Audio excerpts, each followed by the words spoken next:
जय Malhar news चॅनलच्या सर्व प्रेक्षकांना सपना चौधरीचा नमस्कार। नंदुरबार जिल्हा परिषदेत राष्ट्रीय पंचायत राज दिनाचा उत्साहपूर्ण सोहळा।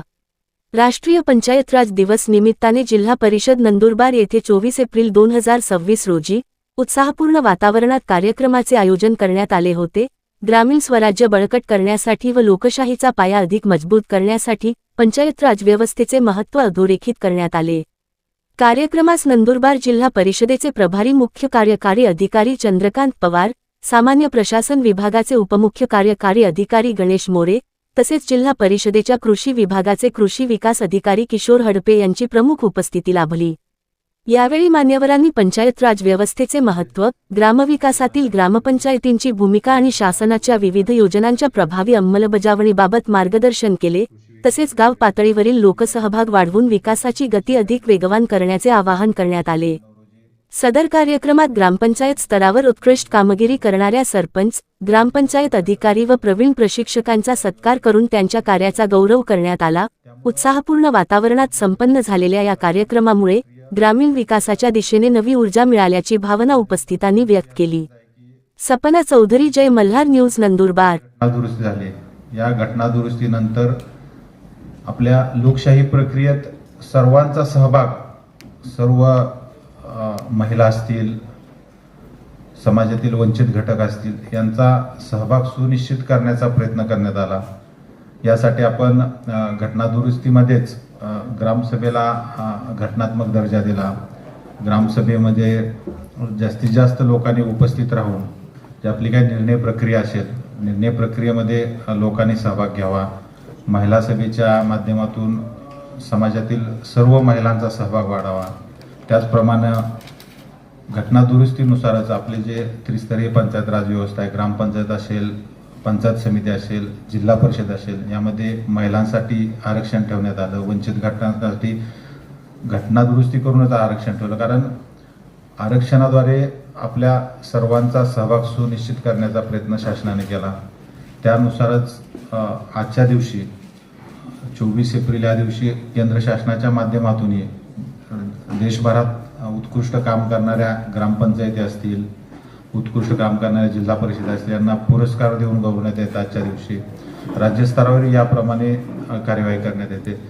त्यानुसारच आपल्या जिल्हा परिषदेमध्ये उत्कृष्ट काम करणाऱ्या ज्या काही ग्रामपंचायती आहेत, त्या ग्रामपंचायतीचे ग्रामपंचायत अधिकारी तसेच सन्माननीय सरपंच महोदय, आपण जे काही वर्षभर अतिशय उत्कृष्ट काम केलेलं आहे, तुमचाही आम्ही सन्मान करणं, आपण केलेल्या कामाचा गुणगौरव करणं हे जिल्हा परिषदेचे कर्तव्य आहे। म्हणून आपण काय जिल्ह्यातील आजच्या दिवशी ठराविक चांगले काम करणारे सरपंच तसेच ग्रामपंचायत अधिकारी यांना इथं आपण बोलवलेलं आहे।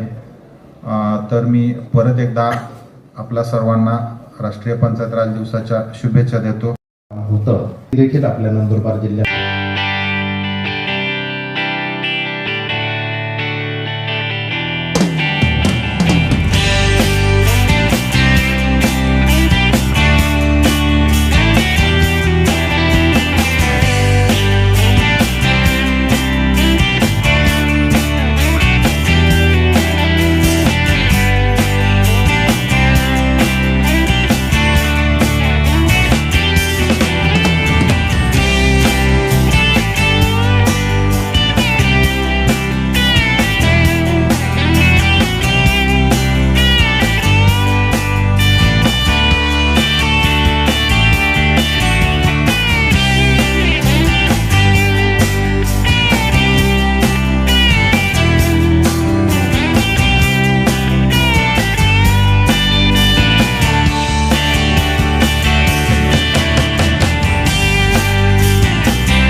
जिल्ह्यातील विविध ग्रामपंचायतीचे मान्यवर कोणतीही समस्या असो किंवा सोडवलं जातं। मी सुरुवातीला पहिल्या निवडून आले होते. मी काय करावं काय मला सुचत नव्हतं. कुठून मी कामाला सुरुवात करावी हे मला कळायचं नाही. परंतु मी जेव्हा ग्रामसभा घेतली, महिला सभा घेतली, वाडा सभा घेतली आणि मी प्रत्येक व्यक्तीला विचारलं की समस्या काय आहे, कोणती आहे, आणि प्रत्येकाने मला समस्या सांगितली आणि ही समस्या मी माझ्या डायरीमध्ये नोंद केली आणि मी कोणत्या समस्येवर पहिलं काम करावे हे मला ते काम करण्यासाठी चांगलं प्रयत्न मिळाला. आणि जेव्हा मी काम करायला लागले तेव्हा म्हणजे आमच्या गावात पाण्याची खूप मोठी समस्या आहे. 2-3 किलोमीटरवरून बाया पाणी आणायच्या. म्हणून आम्ही निर्णय केला की पहिलं आपल्याला पाण्याची समस्येवर काम करायचं आहे. आम्ही फिरायचो, बाहेर जाणाऱ्या लोकांना आम्ही फुल द्यायचो. सन्मानाने जगता आहे, बाहेर कोणी शौचालय जात नाही आणि हगवतारी. आज माझ्या गावात पहिल्या 8-10 कुपोषित बालके होत्या अगोदर मी माझ्या डायरीमध्ये आणि मी यशोदाने ज्या प्रश्न साजरा करत आहोत. आणि तसंच निर्माण करणारे विक्रेते असतील त्यांच्यासाठी जरी हा नवीन कार्यक्रम असेल तरी सरपंचांना सगळेजण ओळखतात असं मला वाटतं. आणि त्यांच्यासमोर जे आज आम्ही आमच्या जिल्ह्यातल्या 639 ग्रामपंचायतीमधून 10 सरपंच निवडले म्हणजे, आणि ते निवडले म्हणजे ऑलरेडी त्यांची निवड झालेलीच होती. CM कडं PM कडं त्यांना अनेक पुरस्कार त्या ठिकाणी मिळाले. आणि आपण जर पाहिला असेल तर हा जो पंचायत राज दिवस आहे, हा 93व्या घटना दुरुस्तीने महिलांना त्या ठिकाणी स्थान द्यावं. तर आपण पाहिलं असेल की 90% महिला होत्या, 10 पैकी 9 महिला सरपंच त्या ठिकाणी आल्या आणि 1 महिला ताई डायरीच्या ताई त्या आता बोलल्या. तर आपण पाहिलं असेल की त्याच्यामुळं हा 24 एप्रिल हा जो दिवस आहे हा निश्चितपणे या ठिकाणी सार्थ होत आहे.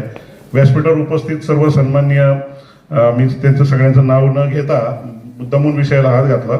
आपण जर पाहिलं असेल की आजच्या दिवसाचं महत्त्व खूप आहे आपल्या पंचायत राजमध्ये, ग्रामीण भागामध्ये, देशभरामध्ये, राज्यभरामध्ये प्रत्येक ग्रामपंचायतीमध्ये आज हा कार्यक्रम आणि हा उत्सव त्या ठिकाणी मनवला जातोय. मोरे साहेबांनी प्रस्तावनेत सांगितलं. परंतु ह्या 93व्या घटना दुरुस्तीने पंचायत राज व्यवस्थेला एक संविधानिक अधिष्ठान दिलं सगळ्यात महत्वाचं. आणि नियमित निवडणुका त्या ठिकाणी व्हायला लागल्या. 5 वर्षाचा कालावधी सगळ्यांना कंपल्सरी करण्यात आला. पूर्वी तो कमी जास्त होत होता. आणि सगळ्यात महत्त्वाचं ग्रामपंचायतींना आर्थिक स्रोत त्यांचा मजबूत होण्यासाठी विशेष तरतुदी त्या ठिकाणी करण्यात आली आणि त्यांना स्वायत्तता त्या ठिकाणी करण्यात आलेली आहे. असं आता जर बघितलं तर 93 घटना दुरुस्तीने एकूण 29 विषय हे पंचायत राज व्यवस्थेकडे देणं अपेक्षित आहे. महाराष्ट्र राज्यामध्ये 13-14 विषय त्या ठिकाणी हस्तांतर झालेले आहेत. आज आपण डायसभेत अजून एक कृषी विभाग आपण त्या ठिकाणी चर्चा करत आहोत.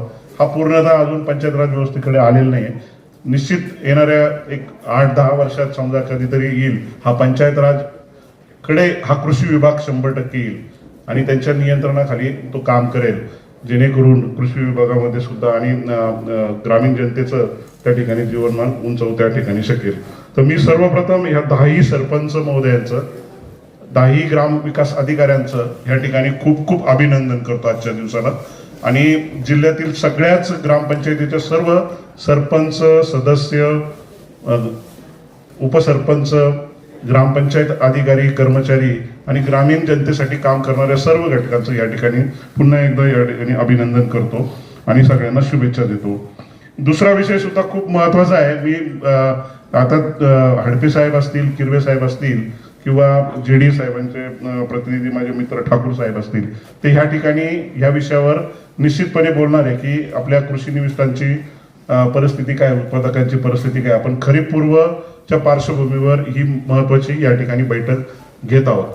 तर माझी फक्त सर्व विक्रेत्यांना नम्र विनंती असेल की शासनाने घालून दिलेले सर्व नियम आपण त्या ठिकाणी पाळूयात. लिंकिंगचा विषय बऱ्याच ठिकाणी कंपल्सरी केला जातो, तो निश्चितपणे या ठिकाणी होणार नाही. तो तुम्ही पण करू नका, शेतकऱ्यांसाठी आपण कुणी करू नये. त्या बाबतीत आपण जिल्हा स्तरावर पण काळजी घेणार आहोत. आपण समन्वयाने हे सगळं काम करणार आहोत. जिल्ह्यामध्ये जोही आपल्याला खतांचा साठा लागणार आहे त्याची आपण मागणी केलेली आहे. मला वाटतं ती जूनपर्यंत टप्प्याटप्प्याने आपल्याला येईलच. मी माहिती घेतली त्यानुसार 35% खताची रिक्वायरमेंट ऑलरेडी आपल्याकडं आज उपलब्ध आहे. म्हणजे शिल्लक साठा अधिक येणारा साठा म्हणून साधारणतः म्हणजे 35-40% आहे आणि जूनपर्यंत तो 100% या ठिकाणी आपल्याला मिळेलच, त्यात शंका नाही. फक्त म्हणजे युद्ध चालू आहे आणि खूप किमती वाढणार आहे, त्याच्यामुळे साठा करायची साठेबाजी होण्याची शक्यता वाटते. विनाकारण काहीतरी गैरसमज त्या ठिकाणी आहेत, दर वाढतील अशी तुम्हाला शक्यता वाटते, परंतु तसं नक्कीच नाही आहे. भारत सरकार आणि महाराष्ट्र शासन या खतांच्या बाबतीमध्ये आणि शेतकऱ्यांच्या बाबतीमध्ये अतिशय संवेदनशील आहे. तुम्ही जर आजची बातमी वाचली असेल तर युरिया आपण म्हणजे दुप्पट दराने आयात केला, केवळ याच्यासाठीच की किमती वाढू नये म्हणून.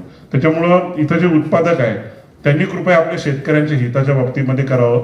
तुम्ही व्यवसाय करता, त्याच्यामुळं तुमच्या व्यवसायामध्ये तुमचा नफा तुम्हाला योग्य मिळालाच पाहिजे, त्याबद्दल शंका कोणतीच नाही. परंतु शेतकऱ्यांचं हित आपण पहिले सर्वप्रथम पाहूया. आजच्या 24 एप्रिल या चांगल्या दिवशी ही आपली इथली कार्यशाळा होत आहे.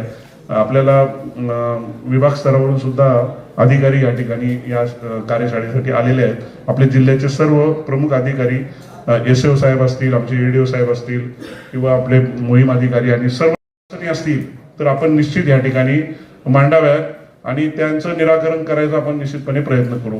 या ठिकाणी एक नेहमीच विषय येतो की फार्मर आयडीचा विषय उत्पादकांकडून मांडला जाईल. शेतकऱ्यांच्या अडचणी येतात, फार्मर आयडीचा अडचण येते, परंतु तुम्ही जर म्हणजे आता बघत असतात तर भविष्यामध्ये सर्व गोष्टी ह्या आधार लिंक होत चाललेल्या आहेत आणि एक महा आयडी काढायचं शासनाचं धोरण आहे.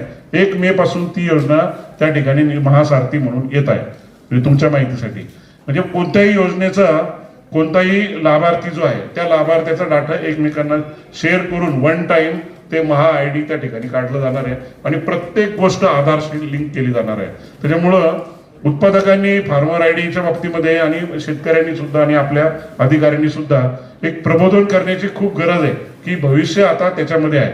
तुम्ही पाहत असाल तर आपले 80-90% व्यवहार आहे आता आपण UPIच्या द्वारे करतो. आपण ऑनलाईन पेमेंट सगळं करायला शिकलेलो आहोत आणि प्रत्येक गोष्ट आता ही आधार लिंक होत आहे. म्हणजे इव्हन लाडकी बहीणचं सुद्धा आधार लिंक झाला आणि एक तो जो गोल्डन डेटा त्या ठिकाणी तयार झाला, त्याच्यातनं खोटे लाभार्थी बाजूला करण्यात आले आणि खऱ्या लाभार्थींना आता लाभ देऊ शकतोय.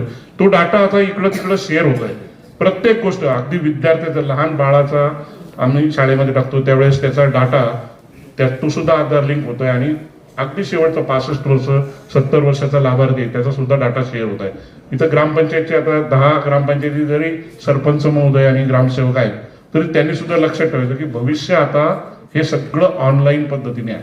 म्हणजे प्रत्येक लाभार्थीची निवड ही महा DBT द्वारे होणार आहे आणि महा आयडी म्हणजे प्रत्येकाला एकच आयडी राहणार आहे की तो आधार कार्डशी बँकेशी लिंक असणार आहे आणि त्याच्यात त्या लाभार्थ्याची सगळी माहिती त्या ठिकाणी राहणार आहे, जसं फार्मर आयडी मध्ये आहे. तर हे भविष्य आहे. आजच्या निमित्ताने मी तुम्हाला एवढं सांगू शकतो की आपण या नवीन गोष्टींचा लवकरात लवकर जितका स्वीकार करू तितका आपल्याला सर्व योजना व्यवस्थित राबवता येतील, आपल्याला योग्य लाभार्थ्यापर्यंत त्या ठिकाणी पोहोचता येईल. मी पुन्हा एकदा सर्व या ठिकाणी ज्यांना पुरस्कार देण्यात आले ते 10 सरपंच महोदय, खरं तर ते आमच्या 639 ग्रामपंचायतींचे प्रतिनिधी आहेत. सगळ्याच ग्रामपंचायती कमी अधिक प्रमाणात चांगलं काम करतायत. आम्हाला जे शक्य झालं ते आम्ही शासनाच्या निकषानुसार जे आज सांगितलं होतं की अमुक अमुक यांचा आपण यथोचित या ठिकाणी सन्मान केला पाहिजे, आजच्या दिवशी त्यांना आम्ही बोलवलं. परंतु माझ्या दृष्टिकोनातून 639 ग्रामपंचायती चांगलं काम करतायत. मुख्यमंत्री ग्राम समृद्ध पंचायत अभियान या ठिकाणी चालू आहे, त्याच्या आता प्रक्रिया सुरू झालेली आहे पुढची. त्याच्यात सुद्धा सगळ्यांनी भाग घेतलेला होता, त्याच्यातही चांगलं काम आहे. त्या सगळ्यांना मी पुन्हा एकदा शुभेच्छा देतो. सर्व शेतकऱ्यांना शुभेच्छा देतो. या ठिकाणी आलेले सर्व विक्रेते आणि सर्व उत्पादक यांना मी विनंती करतो की आपण शेतकऱ्यांचं हित या ठिकाणी आजच्या दिवशी पाहूया आणि आपण सर्वजण एकत्र काम करूया.